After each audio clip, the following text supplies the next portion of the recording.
konstruktivisme, humanistik, terus sibernetik. Nah, ini yang saya mau jelaskan yaitu tentang teori yang pertama behavioristik, Ustadz. Teori behavioristik yang saya pahami adalah teori belajar yang merubah tingkah laku peserta didik sebagai akibat dari interaksi stimulus dan respon. Jadi guru itu memberikan stimulus dan murid merespon. Dengan kata lain, perubahan yang ada dalam diri peserta didik yang dialami peserta didik itu yaitu tingkah lakunya, bisa dilihat dari tingkah lakunya sebagai hasil dari stimulus yang diberikan oleh guru. Terus teori behavioristik itu merupakan teori yang bisa diukur. Dan faktor penguat reinforcement itu menjadi andalan bagi teori behavioristik. Namun teori behavioristik ini juga punya kelemahannya diantaranya yaitu anak yang sering mendapatkan mendapatkan hadiah, karena teori ini pasti ada punishment dan ada diberikan stimulus, itu diberikan hadiah dan punishment. Tapi kelemahan dari teori behavioristik ini, ketika anak sering mendapatkan hadiah, maka mereka akan merasa tidak tertantang lagi untuk mendapatkan hadiah untuk selanjutnya. Terus di dalam teori behavioristik ini perasaannya anak, terus keadaannya anak itu tidak berlaku bagi teori behavioristik ini. Dan implementasi dalam pendidikan teori behavioristik ini yaitu dengan cara memberikan tes, memberikan ujian, terus materi sering harus diulang-ulang agar ada pembiasaan dalam pembelajaran. Dan agar teori prakteknya dalam pembelajaran Quran hadis apa teori behavioristik itu? Contohkan.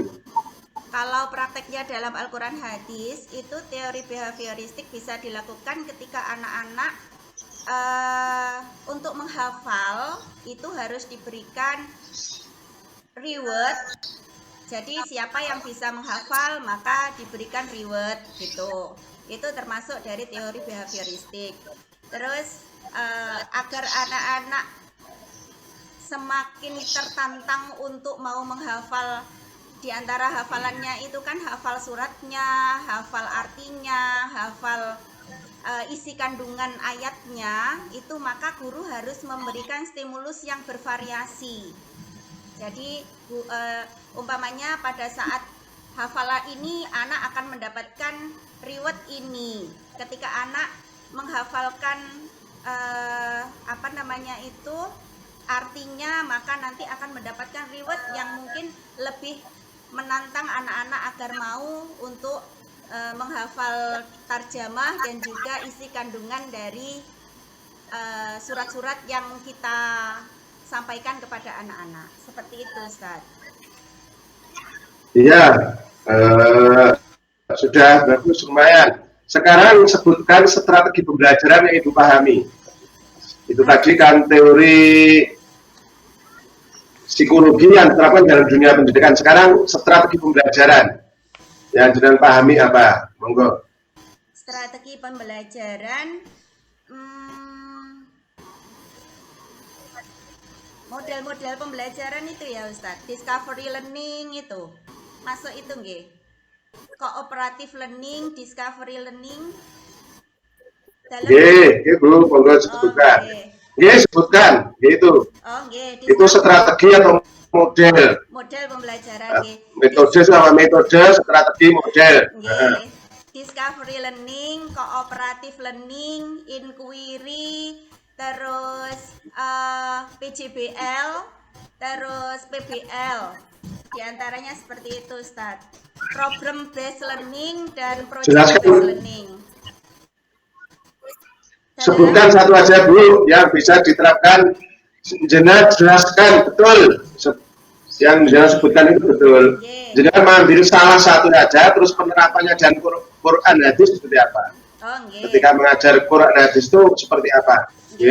Kalau umpamanya ini saya menjelaskan discovery learning kemauan ya Ustadz. Untuk discovery learning, discovery learning itu kegiatan pembelajaran yang melibatkan secara maksimal seluruh kemampuan yang dimiliki oleh peserta didik. Untuk mencari, menyelidiki kemampuan peserta didik itu diselidiki secara sistematis, kritis, logis, sehingga guru bisa menemukan dan murid bisa menemukan sendiri pengetahuan, sikap, dan keterampilan untuk merubah perilaku yang dimilikinya.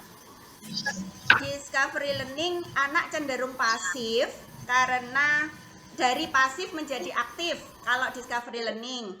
Terus yang dari teacher oriented dari sekarang menjadi student oriented, jadi berpusat pada muridnya, tidak berpusat pada guru. Terus dalam pelaksanaan pembelajaran, guru harus memberikan stimulus terlebih dahulu, menyiapkan masalah-masalah yang akan diberikan kepada anak didik, mengumpulkan data, mengolah data, seperti itu. Nanti anak didik yang akan mencari sumber-sumber apa yang bisa mereka dapatkan, ilmu pengetahuan apa yang akan mereka peroleh dari pembelajaran tersebut. Seperti itu, Ustaz. Terima kasih Bu. Ya betul, lumayan. Alhamdulillah. Jelaskan profesional. Guru yang profesional itu ciri-cirinya apa atau karakteristiknya apa? Moga bila jelaskan. Guru profesional itu guru yang memiliki kemampuan, guru yang memiliki kemampuan dalam bidang ilmu pengetahuan yang dia kuasai. Beliau juga memiliki bisa menguasai teknologi, menguasai sains, menguasai peserta didik juga. Jadi tidak hanya pengetahuan yang dia kuasai, beliau guru profesional ini juga harus bisa menguasai seluruh komponen-komponen yang harus dia kuasai dalam menghadapi peserta didik. Seperti itu, Ustaz. Selain itu, guru profesional juga harus memiliki seperti S1, S2 itu loh, Ustaz. Memiliki nopo lek ngarani ngoten niku. Memiliki ijazah sebagai bukti bahwa beliau sudah termasuk guru yang profesional. Ngapunten, Ustaz, seperti itu. Guru Quran hadis menulis materinya dalam bentuk media yang sederhana.